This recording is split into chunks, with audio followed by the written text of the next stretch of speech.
Okay, we have a lot of synthesis we do, and in fact, maybe I'll pull up, what's the other one? Was assignment 3B.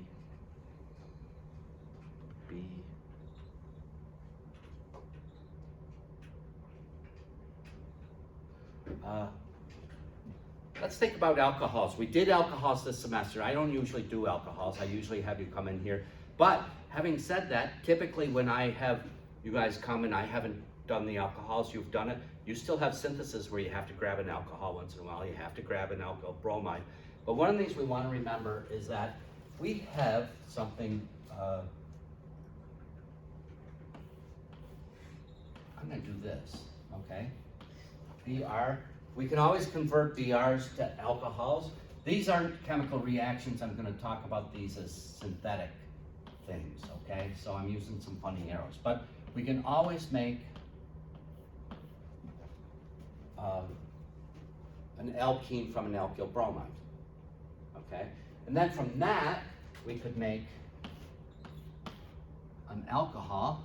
If we do Markovnikov addition, we'll make this alcohol, but we could also make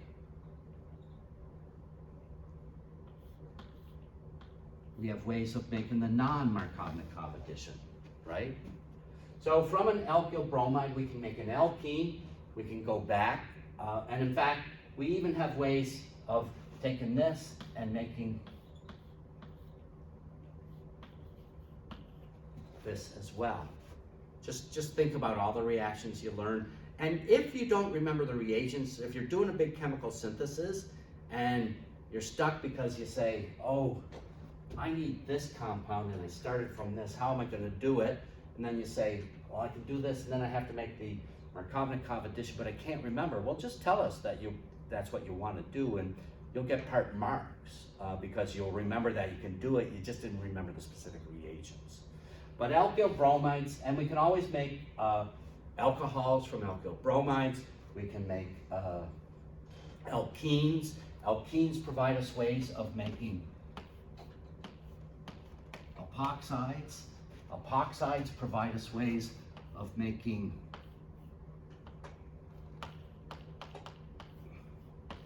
we can add nucleophiles to it, okay? And we have ways of adding the nucleophile over here.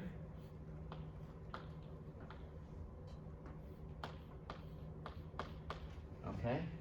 So, if I add my nucleophile under basic conditions, I would get this thing. If I add my nucleophile under acidic conditions, I would get this thing, right? So, a lot of our synthesis is just going back and forth and figuring out how do we get the reagents that we need. Try and remember the reagents. If you don't, at least remember that you can do the reaction, right? It's just a chemical transformation. What would you do in the lab if you wanted to do a reaction and you couldn't remember what reagents you needed? There's a couple things you would do. You would ask someone else in the lab.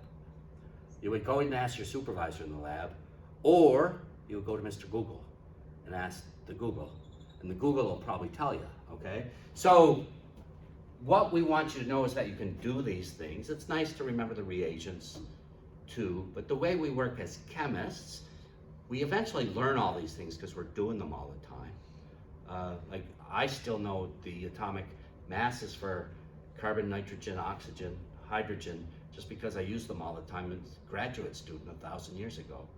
So I remember all those, but I never memorized them. I just use them all the time, and then you start to remember them.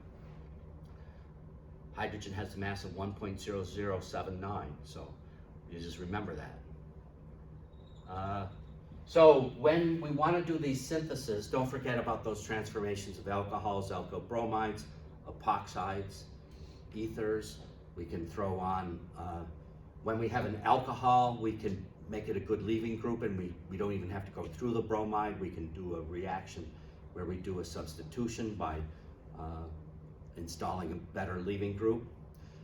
When we have an alcohol, and I think we have another question here where we have to do this, we have to sometimes protect our alcohol because we want to do chemistry elsewhere. Okay, so we have ways of protecting alcohols, we have ways of protecting carbonyl groups. Okay, now we have to be cagey.